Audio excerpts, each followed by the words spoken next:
Reasons that coworkers bully. Bullying isn't just a problem for schoolchildren, adults of all ages do it, too. If you've been the victim of a bullying coworker, then you know it can cause anguish and mental damage.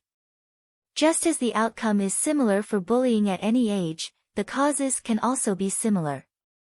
There are many reasons why adults choose to bully someone at work, so it's important to know what you can do to protect yourself if you're a victim. If you work in HR, are a manager, or are just trying to be a good colleague, recognizing bullying and helping put a stop to it in the workplace is important. Competition and insecurity. In many cases, bullying among coworkers is similar to the bullying that occurs between children. When one person feels threatened by another, they might bully the other person to feel better about themselves or hold the other person back. This explanation for bullying is widespread in professions where performance is important, and the target is often someone who rises above the others.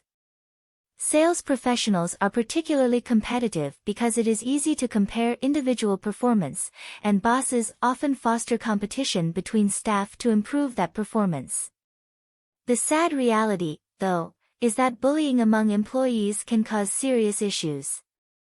Competition also flourishes in businesses with a high degree of intellectual competitiveness.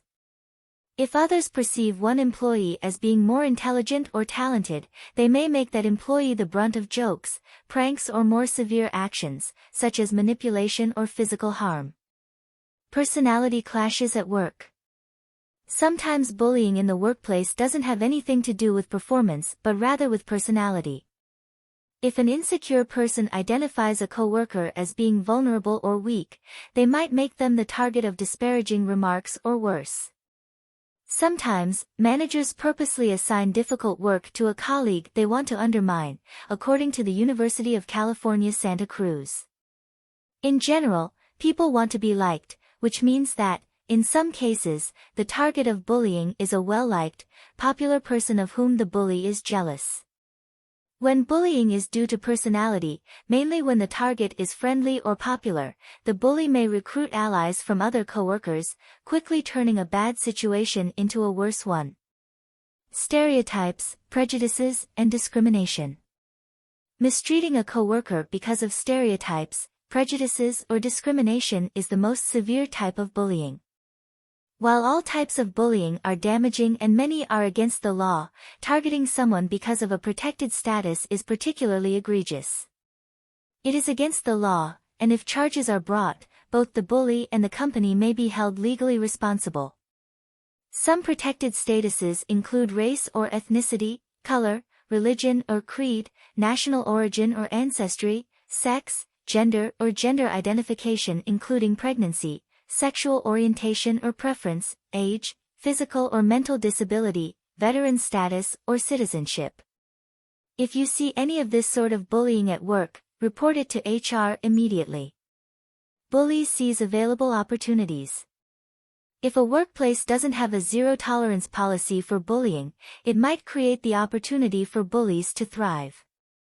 Some work cultures are unfortunately toxic environments where bullying is common, tolerated and even expected. If you find yourself in this type of workplace, there is a good chance that your superiors or human resource staff are unaware of the problem. You can take some steps to improve the situation. What to do about a bullying coworker? If you or someone you know is being bullied at work, speak with a supervisor if safe or, ideally, human resources as soon as possible. If they do not rectify the situation, speak with a lawyer, particularly if you or another target are in a protected class. No one should have to deal with a bully anywhere or any time in their lives. Visit StopBullying.gov to learn more and get resources that can help you or a colleague make the workplace friendlier and safer.